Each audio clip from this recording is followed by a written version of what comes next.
Hi, I'm Cian O'Carroll, and back in 2018 I met Vicky Phelan when she was looking for a solicitor to help her fight her case. She went on to win that case and uncovered a shocking healthcare scandal that has affected so many women and families across Ireland. We also became friends. Vicky went on to fight one campaign after another for women's healthcare in Ireland, and all the time fighting for her own life, fighting for more time. This is a series of conversations where Vicky and I discuss what went wrong in CervicalCheck, how those fatal and life-changing mistakes happened, and look at what Vicky has achieved since she became an advocate for change.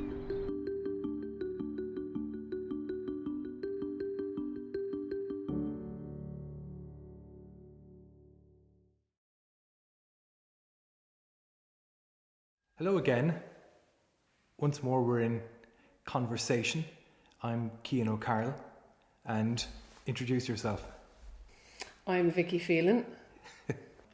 We're moving on today to look at the history of screening for you personally and how that progressed through to the point of your diagnosis with cervical cancer and then on through your treatment to get a better understanding of that. And it's going to take a couple of episodes, as we're calling them, to cover all of that material.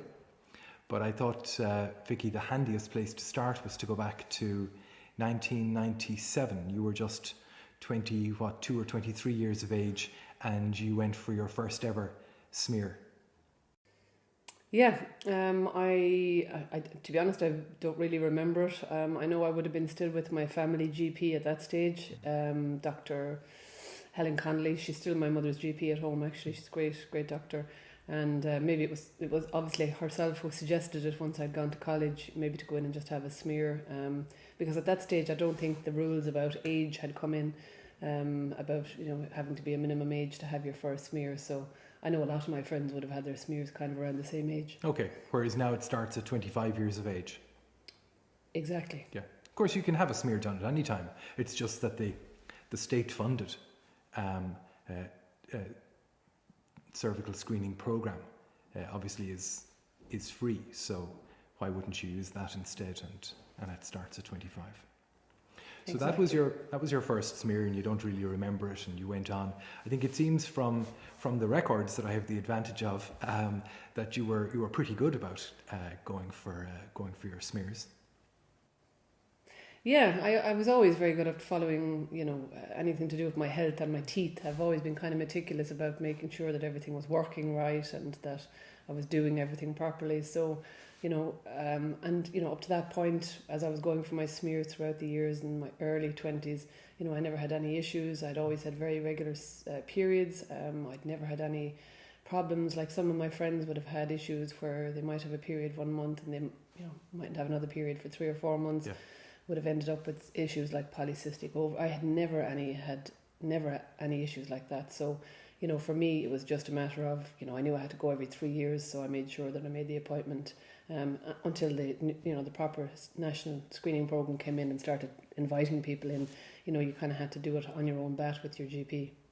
And from our point of view, then, I think the last smear test that you had before the CervicalCheck program began in 2008 was actually 2007. And that was your 5th ever smear test. Yeah, that was it, yeah.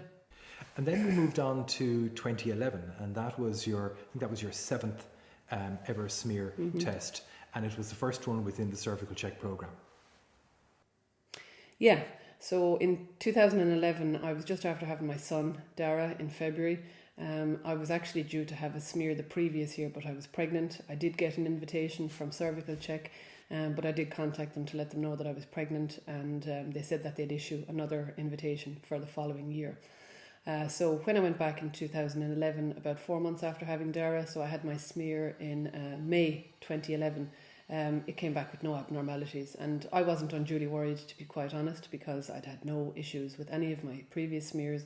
So, I was told by my GP to come back in 3 years, and I was happy to go off and do so. And you don't really know anything more about it than that. I mean, you didn't, for example, know that your smear had been sent off to Austin, Texas, in the United States, to be read and interpreted.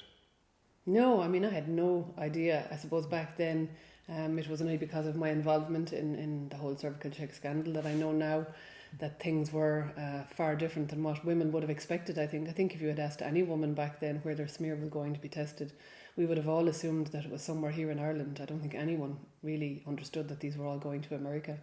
We dealt obviously in earlier episodes with how that came about and the fact that this was really part of a large outsourcing program that seems to have been driven by pricing as much as anything. But during the following years, then of course 2012, 2013 and on to 2014, you didn't know that anything was going on in your body until certain symptoms started to present themselves in, I think, 2014 you started to notice bleeding. Yeah, so, when I think back now, obviously, having been diagnosed, I was wondering, you start kind of looking back and thinking, could I have detected this sooner? Should I have gone to the doctor sooner? But I had no other symptoms. By the time I went in 2014, I went in to my GP in June 2014, and I'd probably been having, a bit of spotting in between my periods, very light spotting for about 3 months. So it had started really in March 2014 for me. Where I noticed something was different. Before that, I can't honestly say that there were any other symptoms that I should have noticed or picked up on. The only other thing that I suppose I look back on now and I wonder, I was running at the time and I kept getting a stitch. I thought it was a stitch, but it was kind of down almost, when I think of exactly, my hand goes straight away to that place. It was almost down my ovaries, you know what I mean, that I used to get a stitch there. I'd have to put my finger on it to kind of keep running. But again, I didn't think that it was anything to do with, you'd never guess, would you, that it was cancer? Anyway, the only symptom I had at that stage was a bit of spotting in between my periods, and the big thing I suppose that drove me to my GP in the end was that I bled after sex. So myself and Jim had sex, and I had really a bad bleed, and it was very red, and I mean there were white sheets, so you can imagine it was like, a bloodbath had taken place practically. It had been literally, it frightened the life out of me. I'd never seen so much blood apart from having babies. The way you describe it, but anyway, it wasn't fun at the time. Yeah, but no, it was not fun at the time. It was very terrifying. Both of us were quite, of course, poor Jim thought he'd done something terrible and torn me open or something. I don't know. You just wonder about these things. I really was very, very worried because it was the colour of it too that really made me worry, to be honest, because it was bright red. I just thought, this isn't, if it had something to do with your menstrual system, it's always a darker colour. This was bright red, which really scared me. At the same time, I would never have thought. Yeah, that brought me straight into the doctor. That was on a bank holiday weekend, and on the Tuesday I was literally sitting in front of my GP at 9 o'clock in the morning. Because I was so worried that this was not normal. You had already received your next appointment for a screening smear, but I think your GP arranged for that to be brought forward. She did. So once I presented myself into her surgery that morning in June, she arranged for me to have a smear straight away that day with the practice nurse who was there. So I did, because I suppose of the type of symptoms that I was describing to her, she knew it wasn't normal and wasn't normal for me, and I suppose the fact that I was giving her so much detail about the colour of the blood, she maybe was already primed at that stage to think that this was quite unusual. So I had my smear that morning with the practice nurse, and even the practice nurse noticed that, when she was taking a sample of the cells, that I bled, again quite a lot after the smear test. So that was unusual as well, and that would have been marked on my file. It said that you had bled on contact, and then the result came back, and that showed that there was a high-grade intraepithelial squamous lesion. So this HSIL result, which required you to be referred on for colposcopy. Yeah, so literally 4 weeks later, we were lucky, I suppose, back then that there was no such delays like there are now in getting results of smears. So at the time it was a 4-week wait. And I remember being in work actually on the day I got the results, and it was the 2nd of July. It's funny the dates that are imprinted on your brain, but that's one of them for me, I suppose. I remember getting this call from my GP to say the results were back from my smear test and that the changes were very high grade and that she wanted me to come in to talk to her. I was asking her at that stage kind of questions. I still wasn't even thinking cancer, but I thought, well, what's going to happen now? And she said, well, I'd like for you to come in and chat to me. She said, but ideally I want to get you to see a gynecologist for a colposcopy examination. So I went in, I was back home that evening in Limerick, and I went in to see her the following morning, and she explained the results and that they were very high grade, which meant that, you know, further investigation was needed, and that I had an appointment then for colposcopy for 2 weeks' time. And colposcopy then, it is a type of microscope which is used to examine the surface of the cervix. And you attended at University Hospital Limerick for that? I did. So I met Kevin Hickey, who was the gynaecologist in charge of the cervical screening colposcopy service in Limerick, and that was my first time meeting him. And he performed the procedure. So, you know, on top of using the microscope, you know, my GP had already kind of told me that I would probably have a LETS procedure on top of the colposcopy. So the colposcopy was kind of, as you said, a microscope, kind of looking further to see if there's anything untoward. And if there is, well, then they carry out this procedure called a LETS. You know the name of that, so I'll leave you do that. Oh, it's a large loop excision of the transformation zone. And so LLETZ, the transformation zone is that area on the cervix which they're most interested in, because it's where the squamous cells on the outside start to meet the glandular cells that are on the inside of the cervix. And that's where it changes, where cells are changing. That seems to be a higher risk area for cancerous abnormalities to develop. So they're looking at that area. But once you're a high grade result on the smear, they're mandated to do a biopsy, and that biopsy is normally done by this LETS. So it's kind of a combination of biopsy, and it can be the complete treatment if it's an earlier stage precancerous lesion, as opposed to something which has moved on, as they found out yours had, to become not precancerous anymore, but in fact an invasive cancer. Yeah, and that's kind of where that appointment was going that day. I suppose I went in that day hoping that I'd have this LETS procedure and that I'd be able to, you know, go on my merry way basically and come back maybe more frequently. You know, I'd been speaking to friends of mine who had this procedure, who talked to me about it and explained what it meant. But again, you know, any of my friends who had the LETS procedure never had to go any further. So I really thought that I'd go in this day and have this LETS procedure and just go back to my normal life, but that didn't happen, obviously.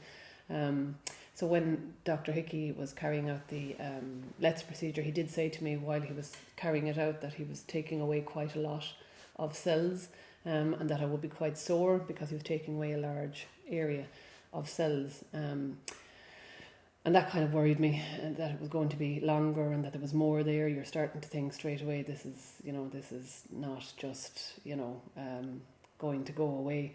So then he sat me down when he was finished, and we had a chat, and he basically said to me that he was recommending that I would have a hysterectomy, and that he was provisionally booking me in for the 1st of August, and this was the 15th of July, and like I just thought, you know, at that stage I thought, oh God, this is serious. This is more than just, you know, a few kind of rogue cells. So I did ask him the question. I said, are you telling me that I have cancer? And he said, well, no. He said, I'm just not happy with what I'm seeing. You know, you've got a lot of, very high grade changes. I had to take a lot of cells away. He said, and I have sent some away for a biopsy. And he said, we'll wait for the result of that.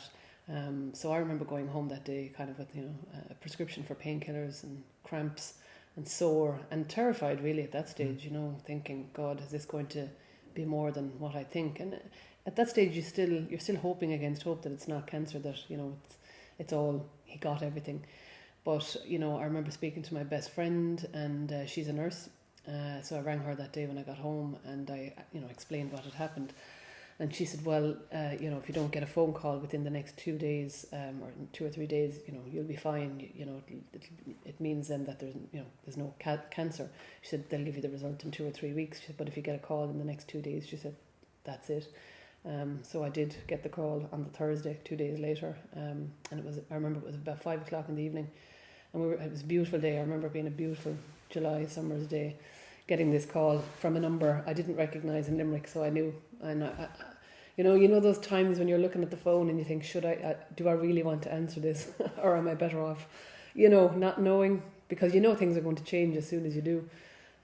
But I did obviously answer the phone, and he didn't really beat around the bush. He just said that he knew, when he was performing the procedure, that I had cancer. He could see the tumour clearly.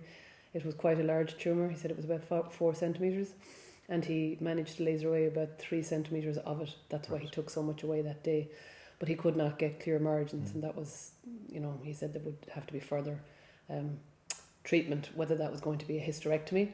So what he explained to me then was, if my cancer was contained within my cervix, that I would be a candidate for a hysterectomy, because it meant that the cancer was contained and had not spread outside. So the next step was obviously to keep my provisional booking for the hysterectomy, but he wanted me to go for a scan.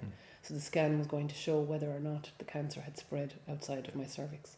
And you mentioned clear margins there, which seems to be quite an important part of the process, that they're looking at the tissue that's been removed in that LETS under a microscope. A pathologist is looking at that, and they're looking to make sure that there is healthy tissue all around the cancerous tissue, and then they know they've got it all. And if those margins aren't clear, well, then the cancer is extending to the edge, and then that you've left some behind, so you have to complete the process, and that's what clear margins is about. You said then that you got word back after that your margins were not clear. You had your scan. The scan results then told you what? So I had the MRI scan then about 2 weeks later. I think it was 29th of July. So all of this kind of happened very fast. And on the 29th of July then, I think it was about 2 days after the scan, I got the results of that, and I was brought in then to meet Mr. Hickey to have a conversation with him about what this meant, whether or not I was going to go ahead and have this hysterectomy 2 days later, because that was booked in for the 1st of August, or whether this was going to mean a different type of treatment. So I remember sitting down, myself and Jim, so Jim came with me for that appointment, and Mr. Hickey said that unfortunately the MRI scan had shown that the cancer was, after travelling outside of my cervix, they could see that I had 2 lymph nodes that were positive, so that they had cancer cells in them. So that meant that the hysterectomy was not going to work, and that now he was literally handing me over to the oncology team at the University Hospital Limerick. So I suppose the minute you hear oncology and oncologist, that was it for me. I suppose that was the start of kind of realising, this is real, this is cancer. I think if I'd had to have a hysterectomy, it would have made it, obviously I would have been cured, but I don't think you see it in the same, I don't think you do anyway, in the same light as in when you go into a cancer centre and have to have treatment. It's just a different, surgery is so much cleaner, isn't it? Whereas once you have to go down the road of having chemotherapy and medication, and it just gets more complicated, and your chances are obviously much lower as you have to go through those treatments. Although Professor Shepherd, who was the gynecological oncologist who advised in your case, I thought it was very interesting. He was showing the statistics, and that the quality of the radiotherapy and chemotherapy is so good that the prognosis is better when you have that treatment over the surgical option, and it's improving all the time. But you were then referred on, as you said, to oncology, but there were 2 parts to it, isn't it? You had radiation oncology and chemotherapy. Yeah, so I suppose what a lot of people don't understand, unless you get into that world of oncology, is that there are so many different specialities. So depending on the type of treatment you're prescribed, you are sent to a particular oncologist. So my primary treatment was radiation, so my oncologist was a radiation oncologist. So I had radiation 5 days a week, but I also had chemotherapy 1 day a week. So there's another oncologist that deals with that, so that's a medical oncologist. So I only saw him, once maybe every couple of weeks, just checking in with me, but most of my appointments were with the radiation oncologist.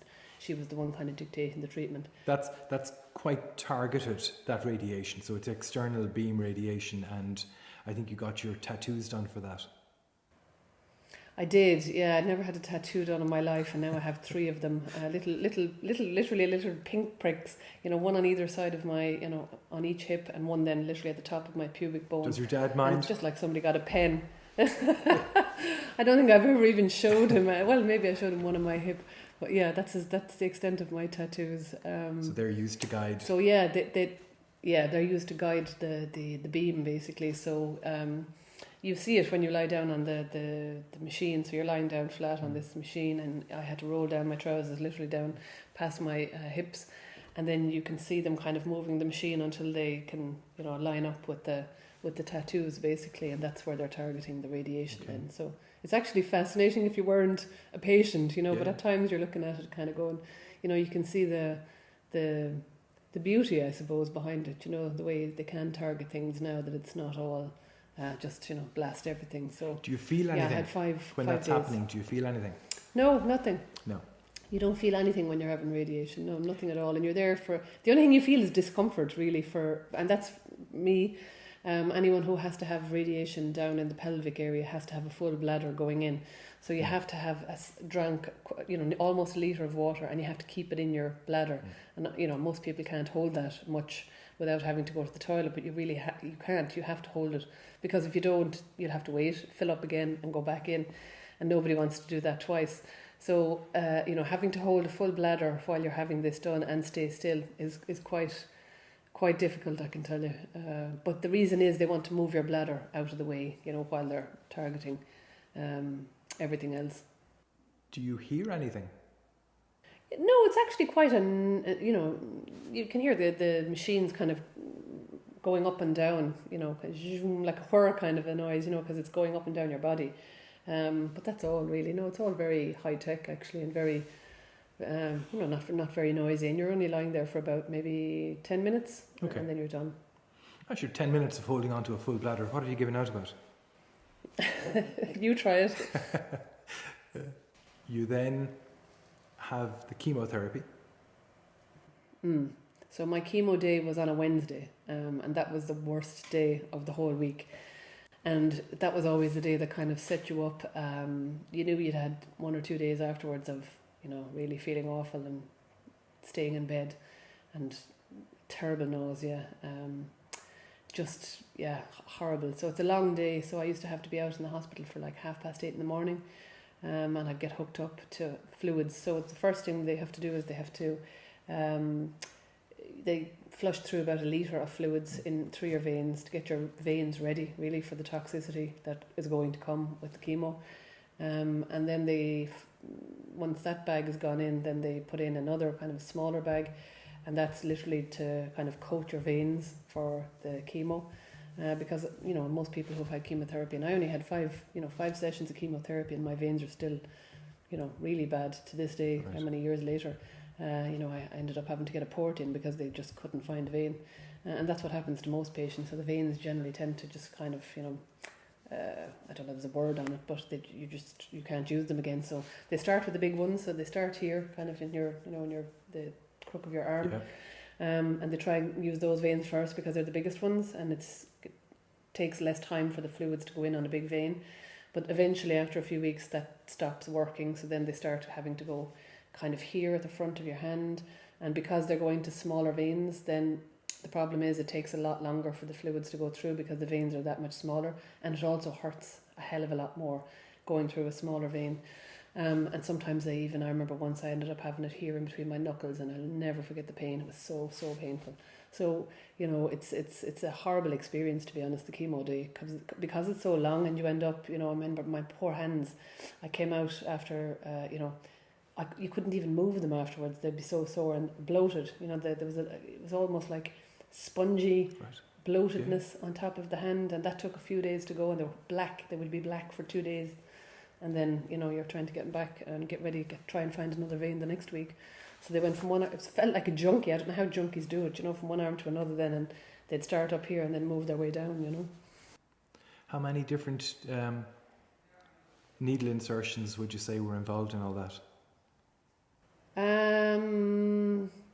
I remember on one particular day, most of the time one vein will keep going for the day, but there were times mine didn't, so they had to try and stop and then find a vein, because obviously if the vein stopped working, they'd know the machine would beep, and then they'd realise that the vein was gone, so they'd have to go back and try and find another vein. Okay. So this could happened a couple of times, yeah, with me. And some people have better veins than others. I just never had great veins anyway. Starting out, they actually said that to me, because they know when they start, you know, tapping. You know, some people's veins come to the surface quite quickly. Right.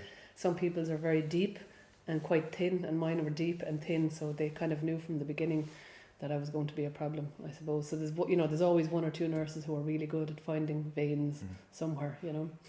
I think we might just pause there, Vicky, because, well, the viewers mightn't realise we've been having some technical difficulties as we go through this, and we're going to try and keep these episodes to in or around 30 minutes. So we might pick up shortly on the next episode at this stage where you're still receiving chemoradiotherapy and you're moving on then to receiving the third form of treatment, being brachytherapy. Okay, great. Once again, in conversation with Vicky Phelan, and thank you very much for giving us this time, Vicky. Thank you too, Keane. Hi. Vicky and I hope that you've enjoyed that episode and you're finding the series informative. If there's anything else that you'd like us to discuss or touch upon, please mention it in a comment below. And to be informed of future episodes, hit the subscribe button.